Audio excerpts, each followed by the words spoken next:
Today, and I'm going to refer to notes, so forgive me in advance. I just want to be sure I get everything in for you guys because I have so much to talk about today. So today is Friday, June 22nd, 2012. Today I am 31 weeks and 5 days. Quickly approaching 32 weeks, which I'm super duper de-duper excited about. Today is my 10th day of bed rest, and kudos to the ladies out there who's been on bed rest for like months, because this is not easy at all. So kudos to all of you out there. Just want to give you an update on my doctor's visit.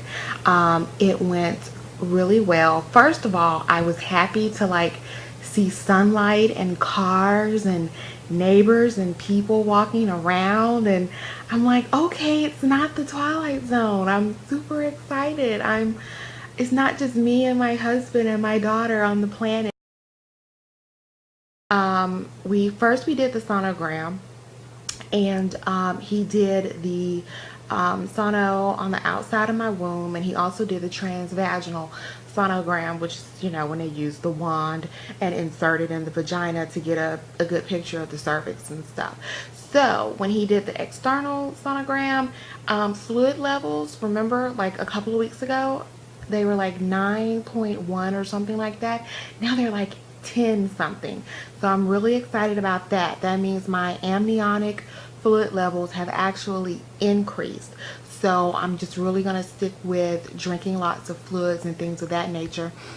That was also good news because I was afraid I was leaking fluid, and so I'm just going to put that in the back of my head. I mean, I'm still going to look for changes in my discharge and stuff like that, but I'm just going to put leakiness just out of my head as one less thing to worry about.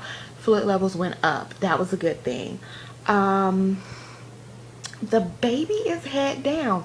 She is still head down. Not only is she head down, she's very low, low position, very low in my womb. So he couldn't even give me like a little photo of my baby or anything. And what we did with my first daughter was we did the 3D 4D shot where you get the awesome picture of your baby in the womb. I may post it online if you haven't seen it before, or you can Google 3D 4D womb shots or whatever. But anyway, it gives you a look of your child before your child's actually born. But this little girl is head down. We can't get any photos. I don't know what her deal is, but can't get any photos of her.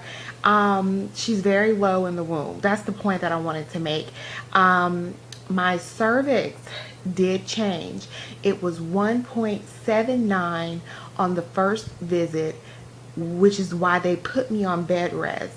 So I don't know, but let's say it was 3 something, it reduced to like 1.79, and now it's like 1.69. She's not concerned about that change. To her, that's minor, insignificant. To me, it's like it's freaking huge. So now I'm like, oh my god, my shower, like that's gonna have to wait. Like, oh my god, like I'm just gonna stay in the bed and wait for everything. Like, oh, so that does kind of have me freaking out. But I mean, I have no control over it, and I think a tenth of a centimeter isn't bad. So, but one thing I did notice, and I am going to ask them about this on my next visit, when he measured my cervix below, he did like a vertical line. So he did dupe, and then he dragged it up. But on this one, he did a horizontal line. So it was like dupe, dupe, and I'm like, you measure that different. So I'm going to bring that to his attention next time when we when I have my next deal. Which also brings me to the point, they want me to come back on Monday of next week, and let me tell you why. You may be able to get a pointer from this. Because of my situation or whatever, they're testing the FFN, the fetal fibronectin, and I was calling it a FFO. So I apologize to all of you people out there who may have went to your doctor and asked about a FFO test. But I know I heard someone in that office say FFO. But it's FFN, a fetal fibronectin test. And there's also a website called ffntest.com. And it looked like it had some legit information about the testing and the process and how everything works, and what to look for, what are the signs and symptoms of preterm labor and all that good stuff. So if you're in that kind of situation like me, go ahead and go to ffntest.com, and I will also post a link so you can find that there. Anywho, because he did the transvaginal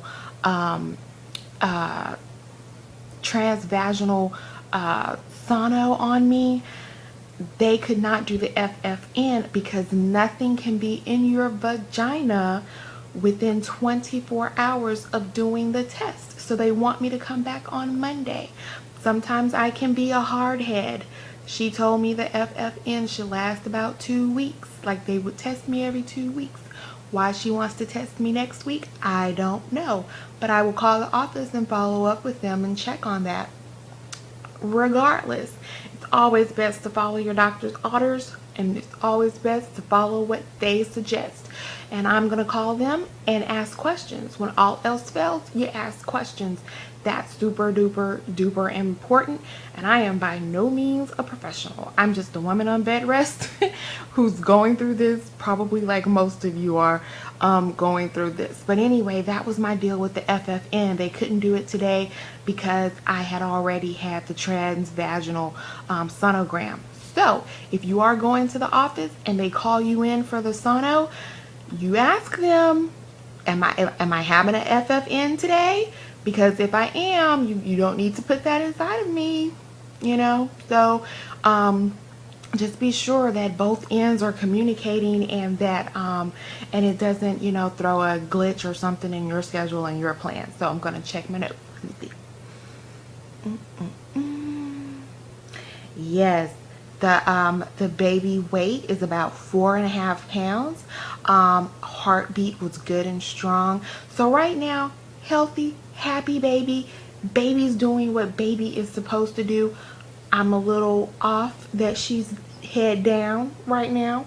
But other than that, baby is like good to go. And of course, I'm like, my baby's head down. Like, is she okay? Is she uncomfortable? Like, what's wrong? He's like, she's fine. It's just because your cervix is shortening, she's just dropping further. So I'm like, okay, But anyway, over that, the thing about our bodies, we try to get as much information as possible, but nothing's in black and white. That's why it's called medical practice, because in essence, they really are practicing. So what's important is, what I have found good for me is that you have to do your own research. You have to go home and look up these terms. You have to go home, find out what is bed rest. You have to go home and find out, what's the signs and symptoms of bed rest. It's important that we take a part in our medical care. As women, we have to take a part in our medical care, do our research, so when we are in the doctor's office, we can ask educated questions about our condition. And that's what's important. Gaining knowledge about your situation. So the person who is, your physician or your practitioner or your nurse practitioner or whomever, that person who's there helping you, you can say, yes, I did some research on fetal fibronectin and I understand blah, blah, blah, blah, blah. And then you can ask an educated question about what's going on with yourself. And so I highly, highly, highly recommend that. Especially, you need to understand what bed rest means for you. Bed rest is different for different people. Some people, I didn't even know this, they need to They can't get out the bed to use a shower. They can't get out the bed to use the restroom. They have to do sponge baths, and they have to use bed pans. You in the bed. So it just depends. Some people, they can work. They can still work. They just have to modify what they do at work. So you have to find out from your physician what bed rest means for you. Also, you need to find out when they throw out these medical terms and this so many weeks and that so many weeks, read, empower yourself with the internet, send your spouse or whomever, your friend, your bud, your neighbor, whomever, to the library to get you some books on the subject of your pregnancy or whatever's going on. So it just comes down to knowledge is power, and you will empower yourself to have a conversation with your physician about what's going on with you. Tell you, I was a little firecracker before I was put on bed rest. I was working 2 jobs, one full-time, one part-time, came home, took care of my family like I was on fire, you know. And then like a bucket of water was literally dumped on my fire, and I was told to lay down. And I have literally found myself becoming weaker. Like, really? So that's why when I was walking from the parking lot to the doctor's office, I was a little tired, a little out of breath or whatever. And I did bring that to the doctor's attention that, hey, I feel weaker. And she said, well, that's normal. You're not using your muscles as much and whatever.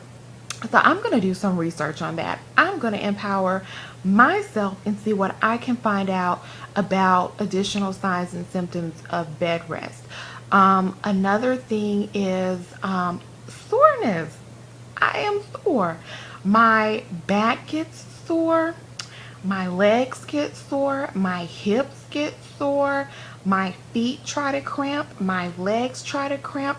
And it's not easy. It's not easy. And so like I said, kudos to the women who've been doing it, especially longer than 10 days. Like, y'all are my hero. I want to be encouraged. Be encouraged. Think positive. Think positive. Our body responds to our thoughts. So think positive.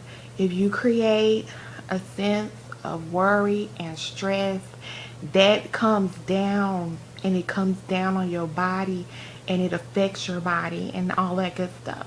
So just, think positive. Like I said, I'm a spiritual person. So, I just think of positive scriptures. I read quotes. I try to keep positive people around me, who have good things to say or positive things to say. So think about who you're also surrounding yourself with. So just like I said, hang in there. It's a day at a time venture, and like I said, our bodies are finicky, strange things. Only so much can be predicted, only so much can be tested, only so much that we can know with the power of science. But, again, think positive, remain calm, face each day with renewed hope, and go from there. That's all we can do. And for me, that's what I try to do, and I just want to encourage you guys to do the same.